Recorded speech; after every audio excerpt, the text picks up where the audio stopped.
300 years ago, during the Liang dynasty in China, Buddhist priests often found themselves the favorite victims of attacks by bandits and highwaymen.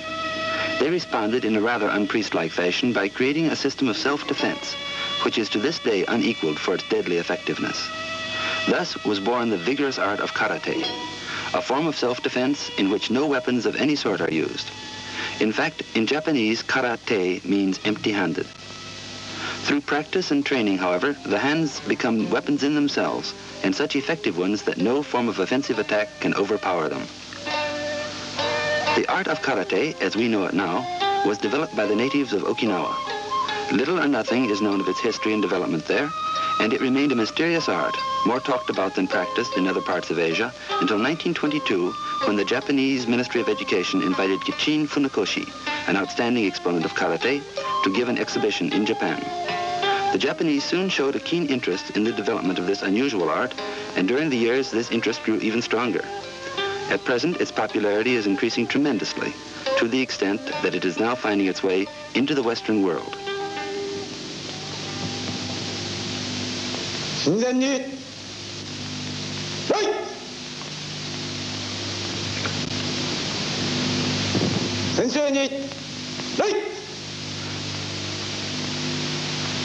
Karate uses every striking surface of the body, both for defense and for attack.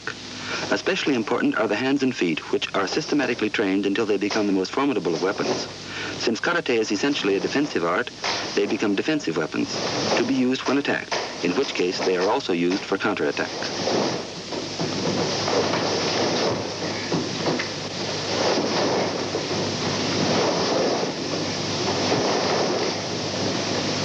The various kinds of punches used in karate are the rising forward punch, the side sweeping punch, the hook punch, the inverted forward punch, the U-punch, and the double forward punch. The basic movement is the ordinary forward punch. Unlike the boxing punch, however, in karate, the body does not follow through the movement. Rather, the entire body, with emphasis on the hips, is stiffened at the moment of impact, then instantly relaxed so that balance is never lost.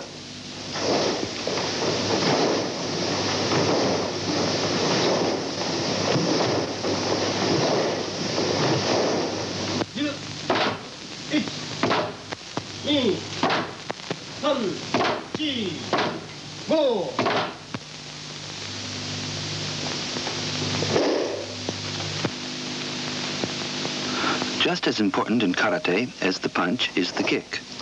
There are various kinds. Among them, the forward kick, the side sweeping kick, the side snap kick, and the side thrust kick. When properly mastered, these are even more powerful than the punches and may be used most effectively as a surprise counterattack. Needless to say, to be used successfully, this technique requires considerable practice.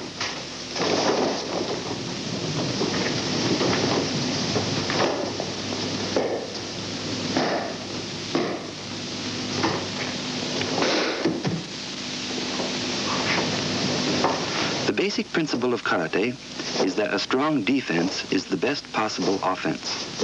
In deflecting an assault, the block is executed in such a way that the most effective counterattack may be instantly used. Thus, in karate, the defender, paradoxically, is almost always assured of victory over the attacker. If the block is forcible enough, however, there is often no need for any further counterattack. In other cases, the opponent's attack is both anticipated and prevented by a suitable counterattack.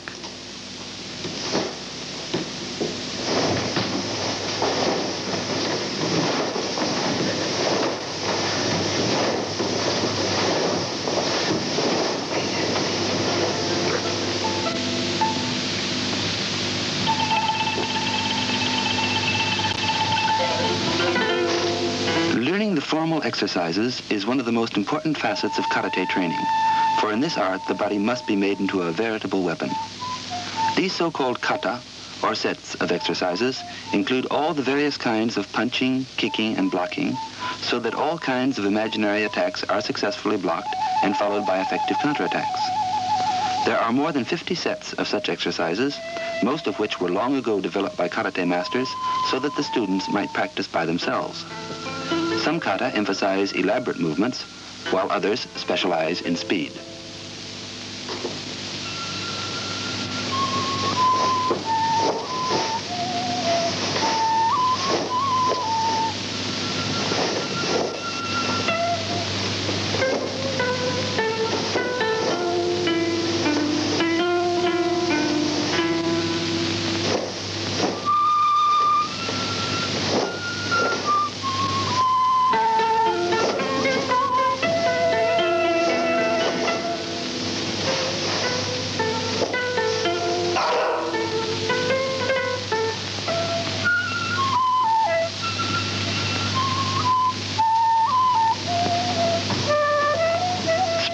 another student comes only after one has become thoroughly familiar with the basic movements of karate.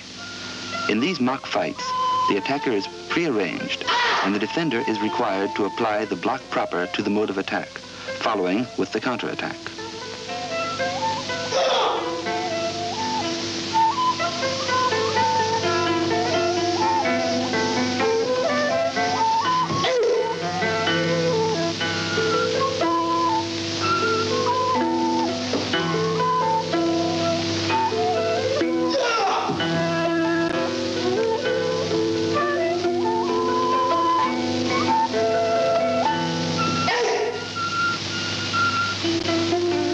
Karate is also most effective in any kind of weapon attack. For example, in defending oneself against an attacker with a knife.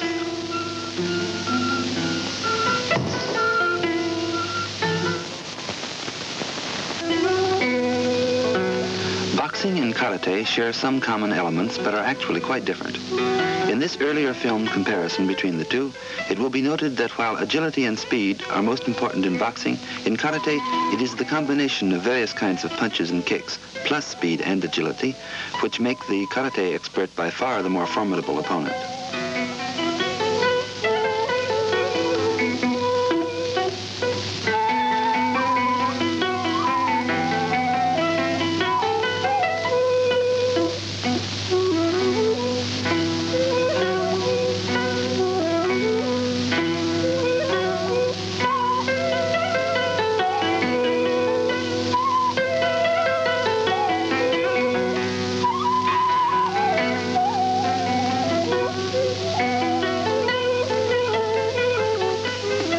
Recently, the art has been gaining popularity among women.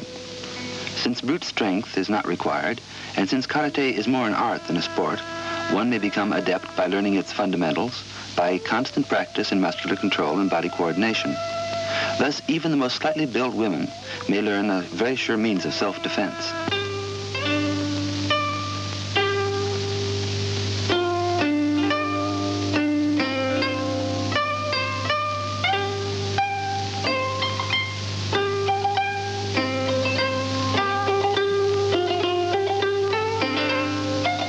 It is training, however, which is the most important single part of becoming a karate expert. For it is by training alone that the body can develop the skill and strength needed in practice of this art.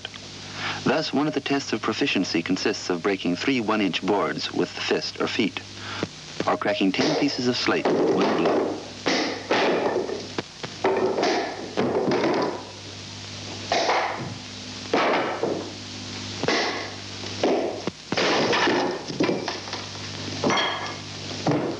Another way of increasing one's strength is by using weights on the hands and feet, a practice aid which is now used in various kinds of bodybuilding as well.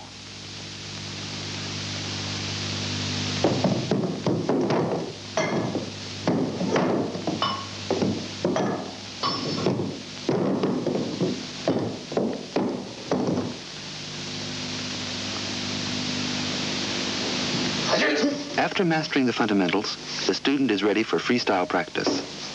Unlike the sparring practice, here the attack is not prearranged. By this time, the karate student is able to stop his kicks and pull his punches just short of contact. This he must do in practice, or very shortly he would have no one to practice with. This freestyle practice can be quite dangerous if the contestants are careless or over-aggressive, but it does add an element of competition and gives excellent training in accuracy and confidence. As more and more people realize that karate need not be deadly, but may rather be a controlled and exercised sport, giving the students absolute body control, it is expected that these freestyle matches will transform karate into an accepted sport.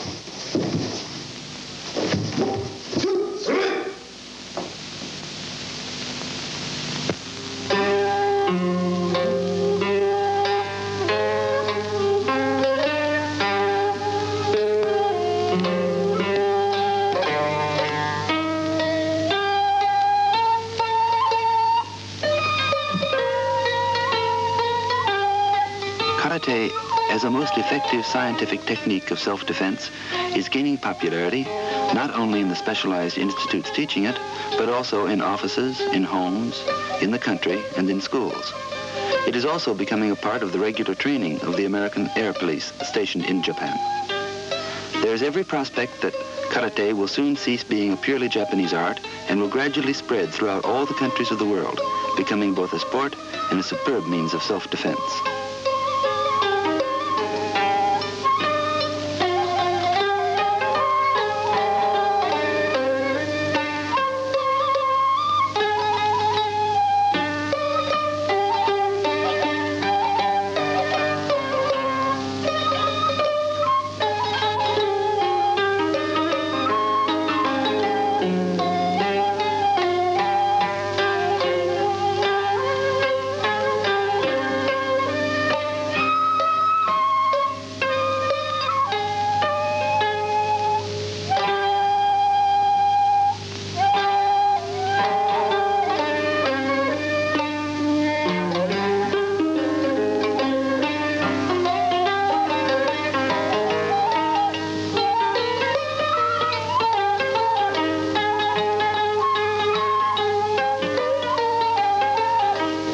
Credit for Karate's present stage of high development is due to Mr. Funakoshi, the man who gave Karate its first Japanese exhibition and who has devoted his life to the teaching and perfecting of this art.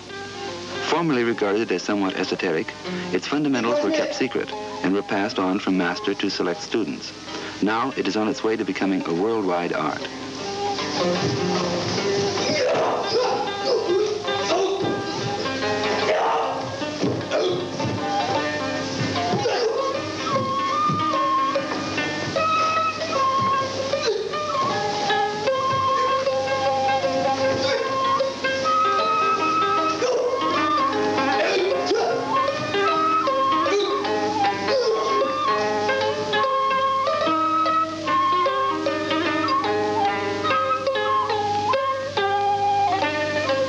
In its emphasis on successful defense, Karate is based on the highest principles of sportsmanship and fair play. Its practice gives excellent all-round exercise and aids in muscular development. It also teaches poise and self-confidence. Because of its deep devotion to the principles of self-defense, Karate is obviously not a sport which will appeal to those who want to use it as an instrument of attack or who are merely interested in the amount of damage they may inflict through its use. Since it does not teach how to harm others, but rather how to protect oneself, it will therefore attract only those who wish to combine clean sport with a tangible accomplishment. In this way, Karate is an art, one of the most austerely practiced, and it is also a sport, one of the most rewarding ever devised.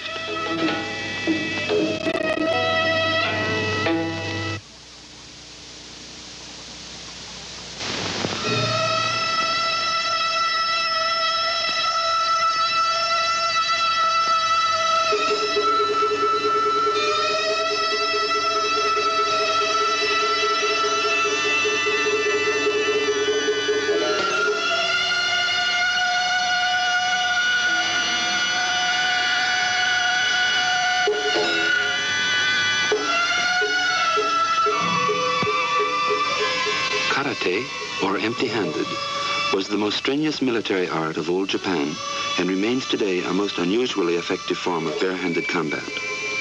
To become a karate expert requires years of rigorous training and discipline, and its practice is said to build not only a powerful and supple body, but also a strong character. The practice of karate today demands the utmost devotion to the principles of good sportsmanship and fair play. Thus, as an infallible technique of self-defense, as an excellent method of physical training, and as an exciting sport, karate has begun to gain recognition throughout the world.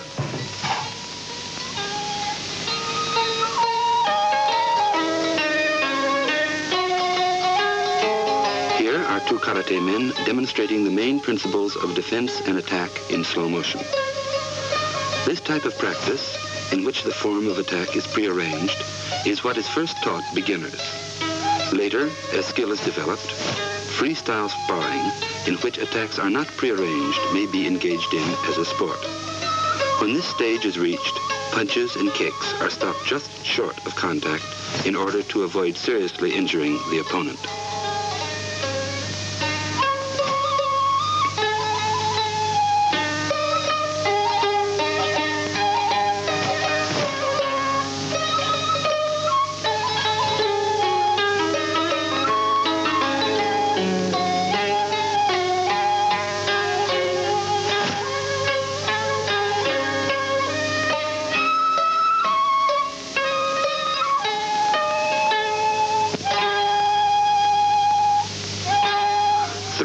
is not one of the usual techniques of karate, but in self-defense it is used as an adjunct to the others of blocking, punching, and kicking.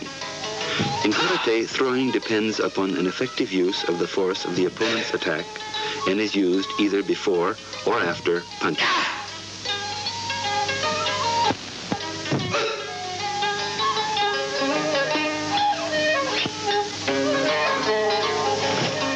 The so-called kata are sets of exercises in which the fundamental techniques of karate, such as striking, kicking, blocking, and dodging, are performed in a set routine.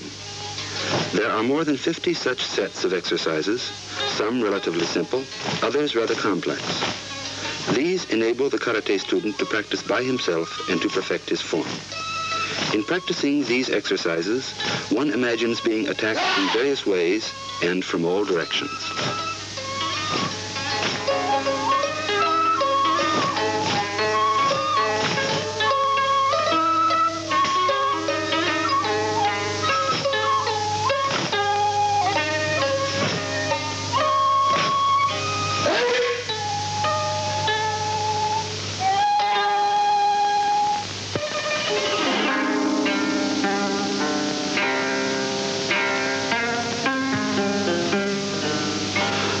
Karate's special virtue is its unique adaptability to various situations where self-defense is required. Here, it is used to block an attack aimed at one sitting on the floor in Japanese fashion. The counterattack is then successfully delivered.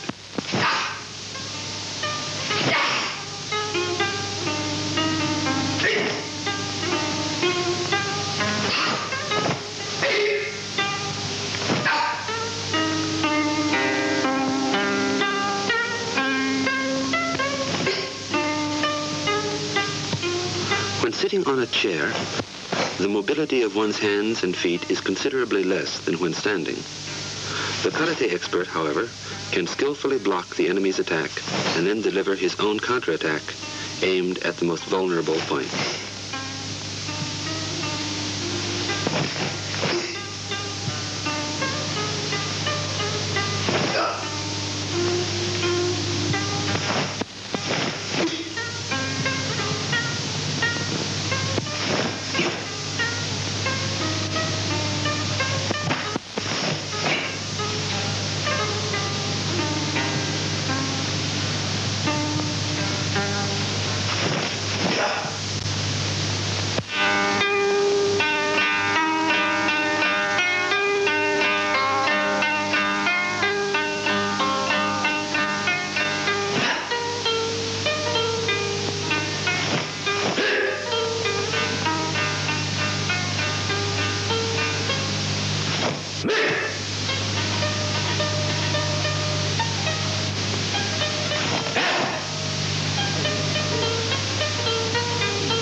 When one is the object of a surprise attack and a part of the body is immobilized, the attack must be immediately frustrated by using those parts of the body still free. Thus, if the hands are restrained, the body must be instantly maneuvered so that the feet may be brought into play.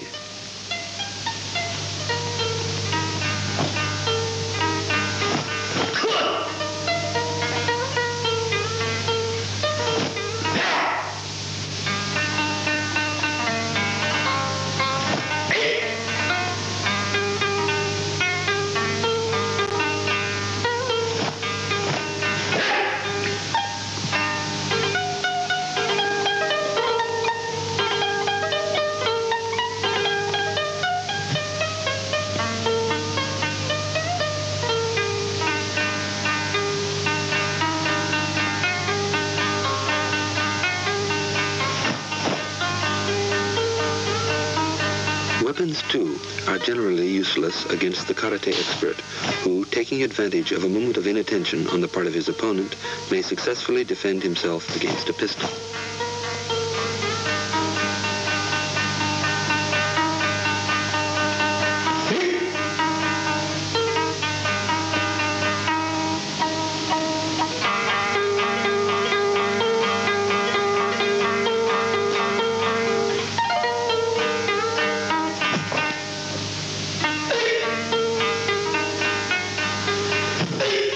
Even Even when the attacker uses a club, the good karate man can fully protect himself through skillful body movement, blocking, punching, and kicking. The heaviest of weapons is no match for the hands and feet of the experienced karate player.